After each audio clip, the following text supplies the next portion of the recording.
gosh, the sun is still so bright. Ooh. Anyways, so we're at our location, and actually, it's really pretty. Like, not even gonna lie. I feel like I'm in, like, I don't know, not New York, but anyways. It's pretty, though. Welcome back to Hustlin' Cowgirl. I'm here with Miss Paige, who's the owner, or actually, no, I'm not gonna, you can introduce yourself, so go ahead and, tell everybody your name and what you do. All right. I am Paige Godwin, and I own Dance Tech, and I'm the director of the Blacksburg Ballet, which is our nonprofit sister company. Awesome. So when did you start Dance Tech? So this is actually the 25th year of Dance Tech. Oh, wow. Okay. Clearly, I have not been here that long. Right.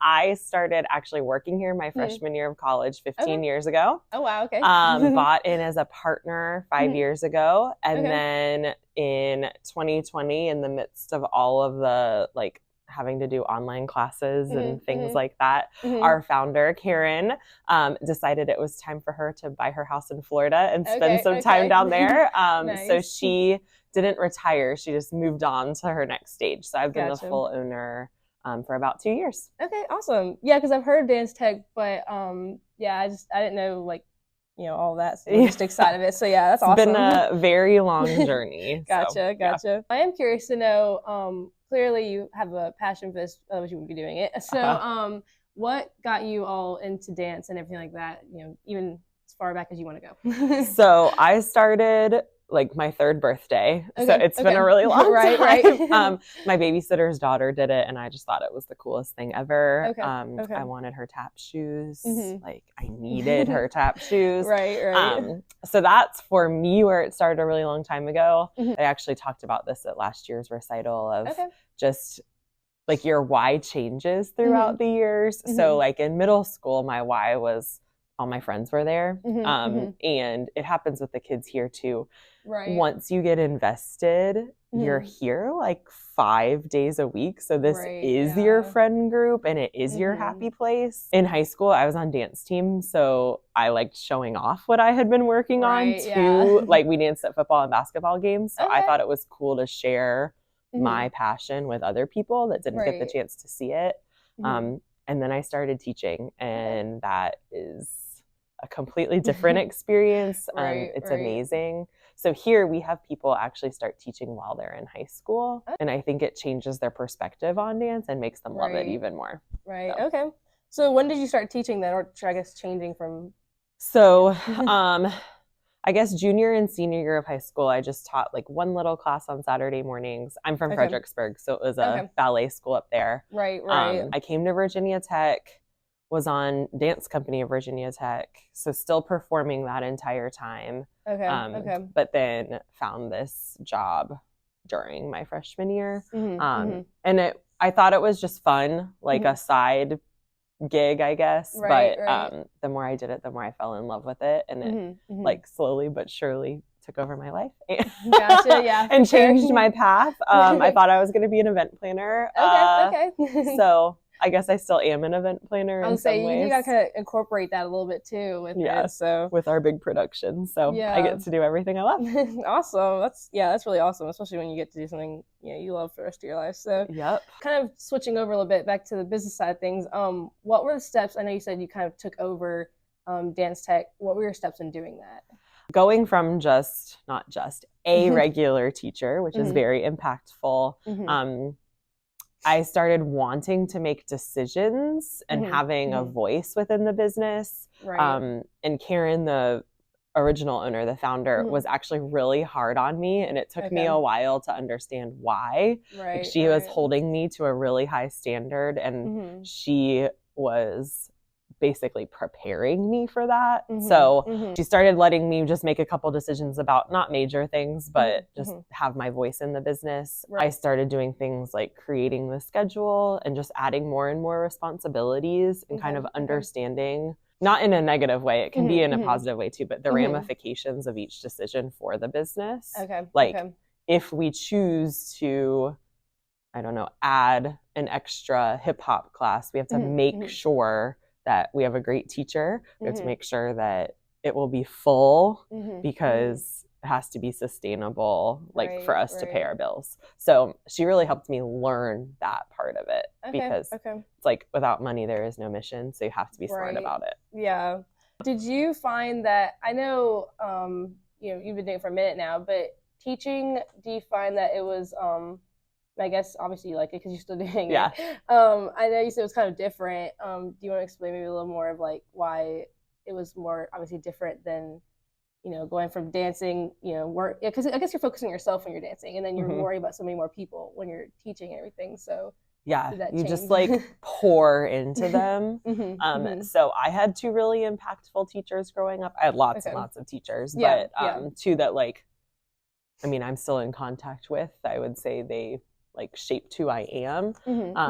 And we actually have almost 30 teachers on staff here. But that's one of our major focuses, is making sure that we understand the impact that we can have on kids. The special part of dance, which a lot of other like sports or arts don't get, is if you start when you're 3, you have your same teacher until you're 18. Right. Yeah. So like we have a lot of students that get their 15-year award at the recital. Wow, yeah. This year we have a 16-year award.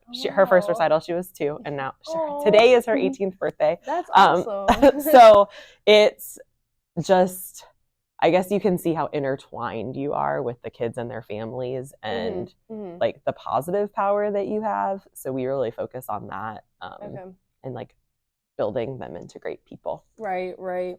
So you said you have a lot of high school teachers then there. So do you try to like focus a lot as they grow up to kind of transform them from, you know, like you said, dancing to almost like what you did, to like helping them when they want to teach, helping them? Yeah, so we do a lot of like leadership development.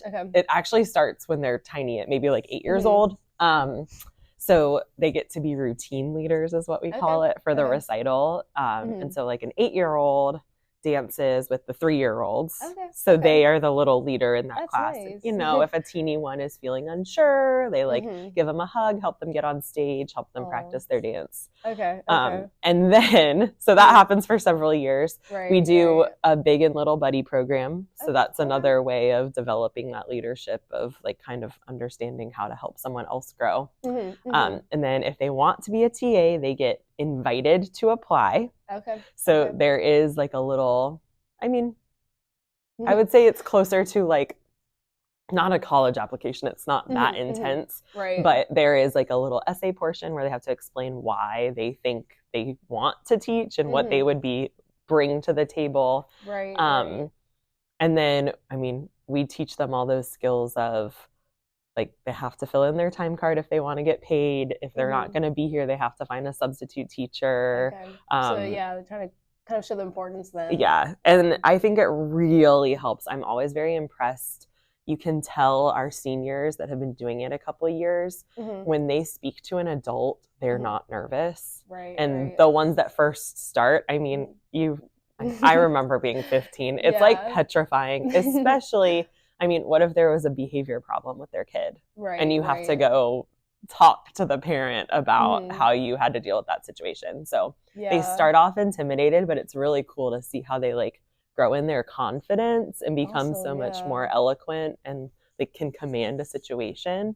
So it's really fun to watch them grow. Yeah, I bet. And you know, like you said, where they're kind of in the same teacher, you know, from little all the way to growing through this, you know, I guess it kind of helps too. They're able to help, you know, like the buddy system, and help the younger ones and everything. I bet that's awesome. So that's kind of, we pair them with an adult teacher. So like when they first start, they would be with me.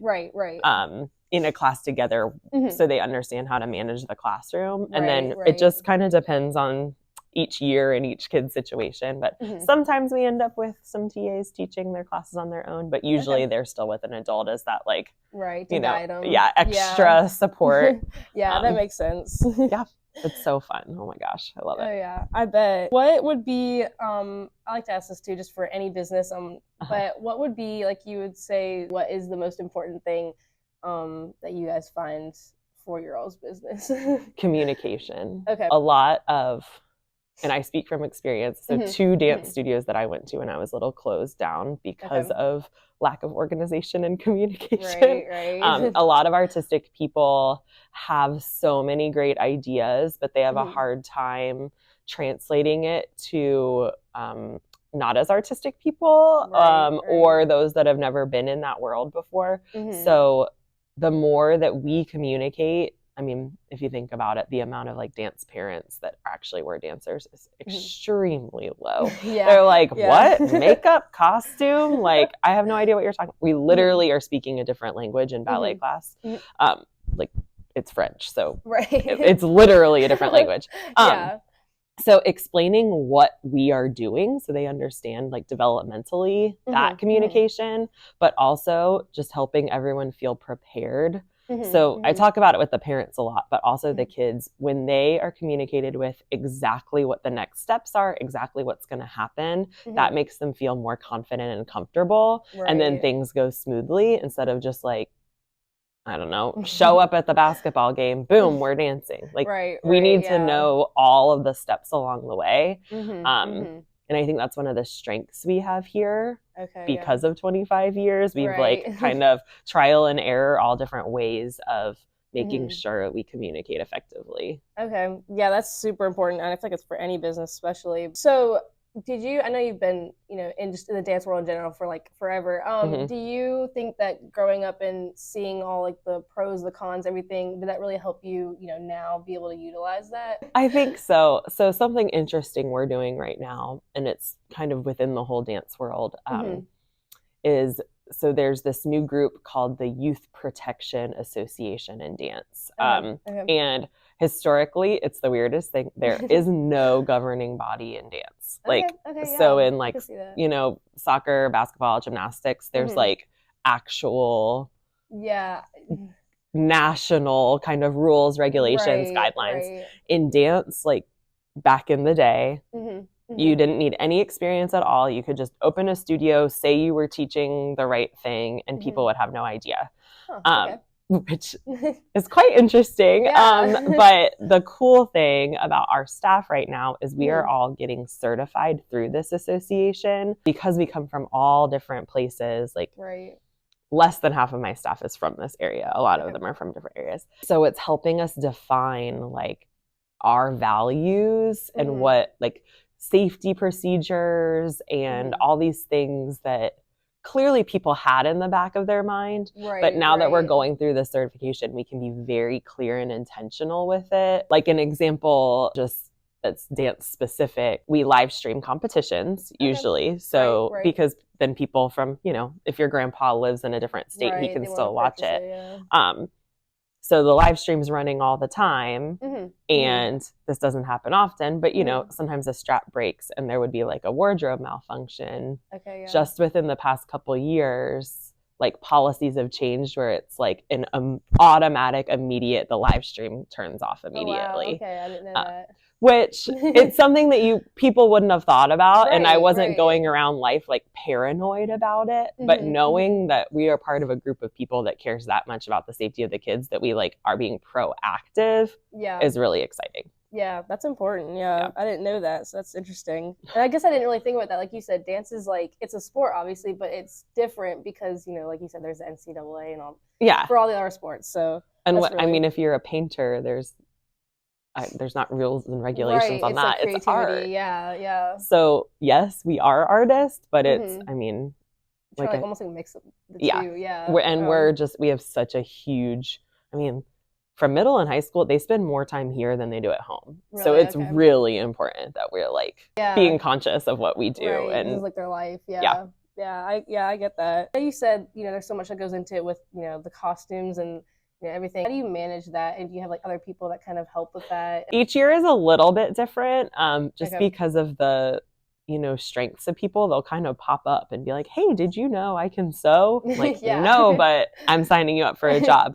Right.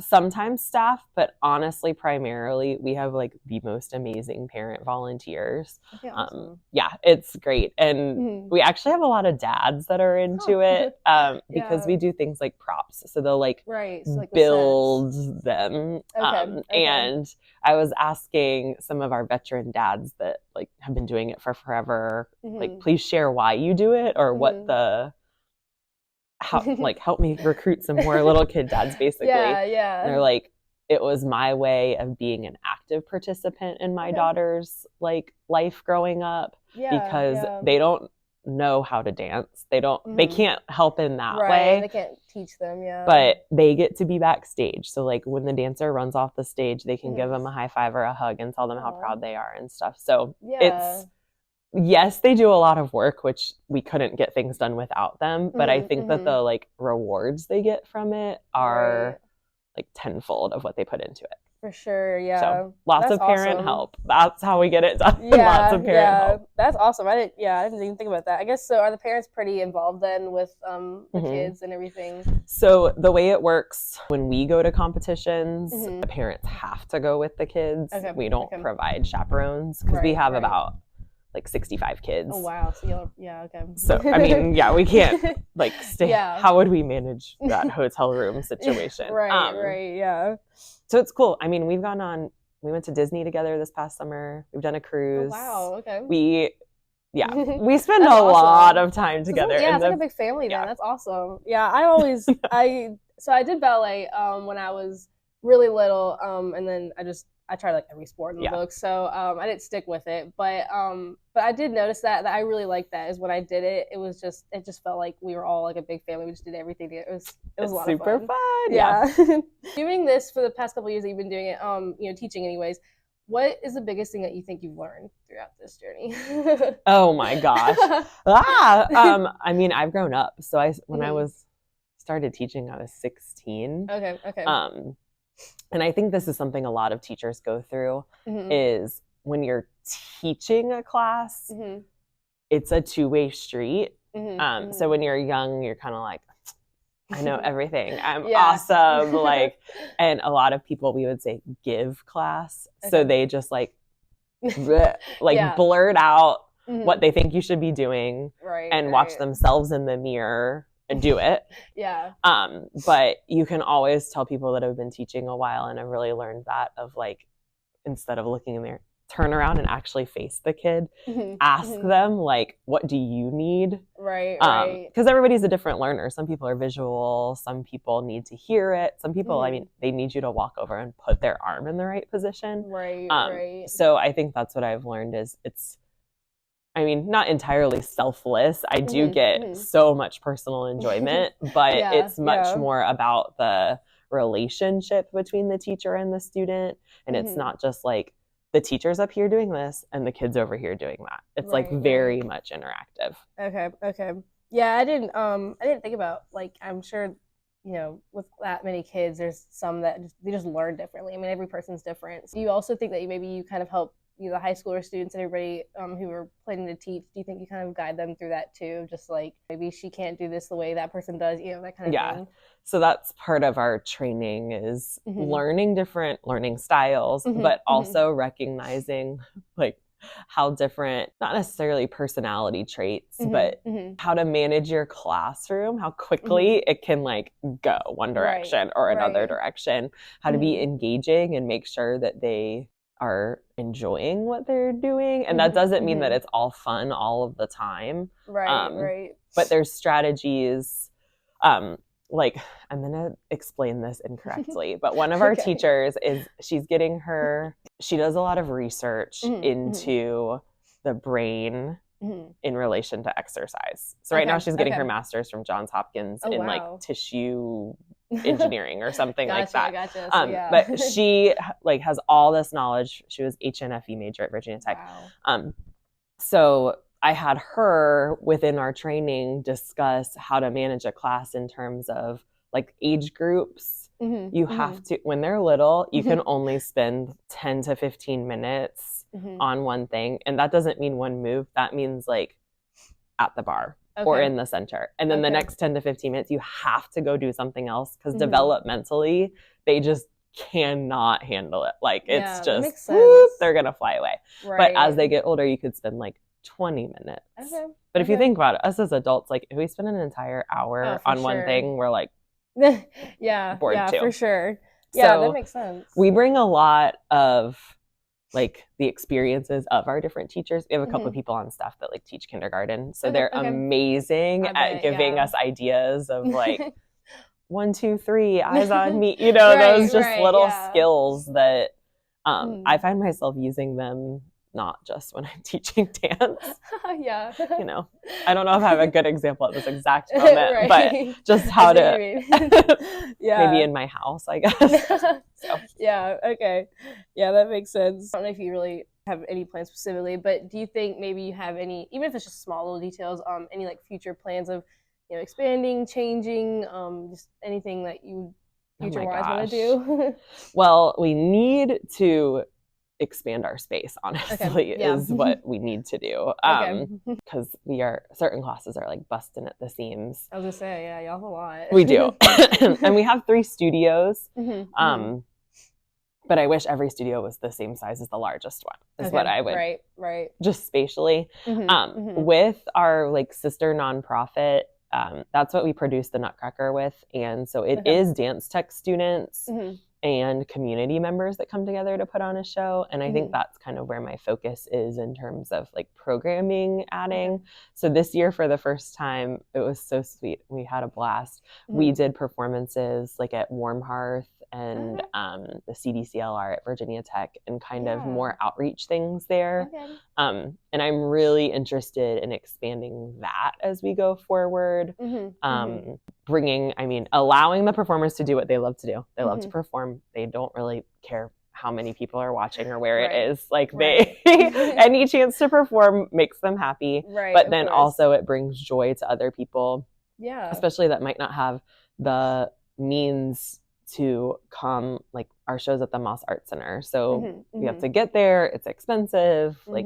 So I guess that's where my brain is going next, is really building that up. And that's awesome. Because I'm so excited about it. Yeah.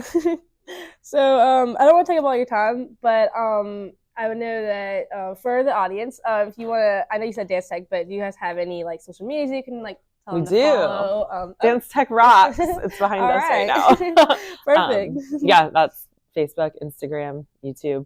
Okay. Dance Talk rocks on TikTok. That makes sense. Yeah. Except the kids run that one, so I figured, I'm scared. I don't even know what's on there. They promise it's appropriate, but that's fun though. Yeah, TikTok's definitely taking over right now. Yes, it is. Yeah. All right. Well, yeah. So, thank you so much for doing this with me. Thanks for having me and coming by. Okay, so my next investment is going to be a little dash phone holder thing. I've got one on. I got one on my windshield, but it's like it doesn't turn the way I don't like it. Anyways, that's my next investment because this is awful. Anyways, okay, so back to like the point of the entire video though. So I just finished my interview with Miss Paige Godwin, and as she told you, she owns Dance Tech, which it was actually really cool to hear her story. First of all, like I just think that she is like the perfect person to be like this dance teacher. Like I love her personality. She's so upbeat. I love how she's just really passionate about it. I mean, she has so many kids.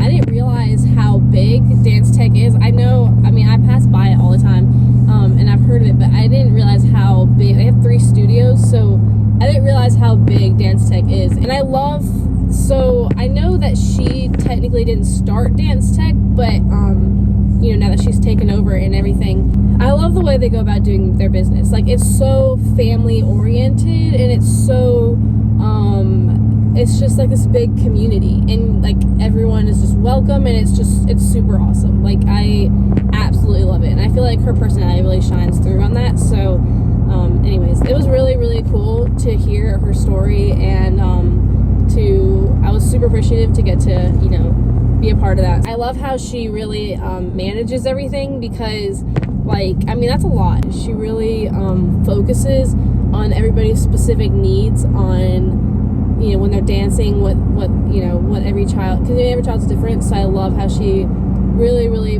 puts an effort and focus into not only the kids who are dancing and their different needs, but also, you know, the growing soon-to-be teachers. I think that's, you know, really cool. So yeah, I think it's really awesome. That's super community-based, super just amazing. That was really cool. I was super glad that I got to interview her, and yeah, definitely hope you guys watch the whole thing because it's awesome. And definitely check her out on our social medias, like I said, or like she said. It's in the video, Dance Tech Rocks, and it's on, you know, Facebook, Instagram, and all that. So y'all go check her out. Thanks for watching.